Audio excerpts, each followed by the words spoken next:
की छाती पर बुलडोजर चलाने वाली सरकार आज प्रदेश के अंदर कार्य कर रही है। मुल्क में तौहीन रिसालत के बढ़ते मामलात को देखते हुए all India Muslim personal board ने मरकजी हुकूमत से तौहीन मजहब मुखालिफ कानून बनाने का मुतालबा किया है। मुस्लिम पर्सनल बोर्ड के कन्वीनर डॉक्टर कासिम रसूल इलियास ने इलाहाबाद में न्यूज़ 18 उर्दू से बात करते हुए कहा कि कानपुर में मुनक्किद होने वाले मुस्लिम पर्सनल बोर्ड के 2 रोज़ा इजलास में तौहीन मजहब के वाक़यात पर संजीदगी से गौर किया गया। इन्होंने कहा कि इस्लाम मुखालिफ रुझान पर बोर्ड के अरकान ने अपने सख्त तशवीश का इजहार किया। कासिम रसूल इलियास का कहना है कि मुस्लिम पर्सनल बोर्ड किसी भी मजहब या मजहबी शख्सियात के तौहीन का सख्त मुखालिफ है। इन्होंने कहा कि इस तरह के वाक़यात पर रोक लगाने के लिए तौहीन मजहब मुखालिफ कानून का बनाना जाना ज़रूरी है।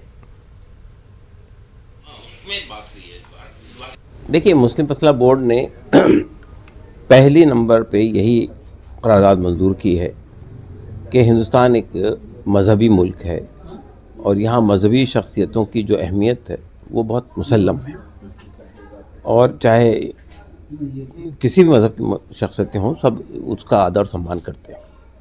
लेकिन पिछले चंद महीनों से, बल्कि चंद सालों से अल्लाह के रसूल हज़रत मोहम्मद सल्लल्लाहु अलैहि वसल्लम के सिलसिले में जिस तरह की ज़बान इस्तेमाल की जा रही है, जिस तरह की बातें आ रही है मीडिया पर, सोशल मीडिया पर, और जुलूस व मुजाहरों में जिस तरह के नारे लगाए जा रहे हैं, उससे मुसलमानों के जज्बात बुरी तरह मुतासिर हैं।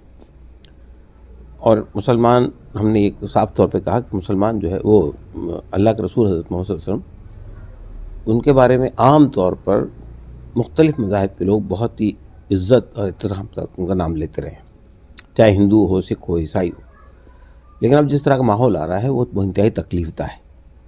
तो हमने ये मुतालबा किया है कि किसी भी मज़हब की शख्सियत को, उसके बारे में अगर कोई गलत किस्म की बात आ रही है, किसी की तरफ से भी आए, तो उसके ख़िलाफ़ एक्शन होना चाहिए।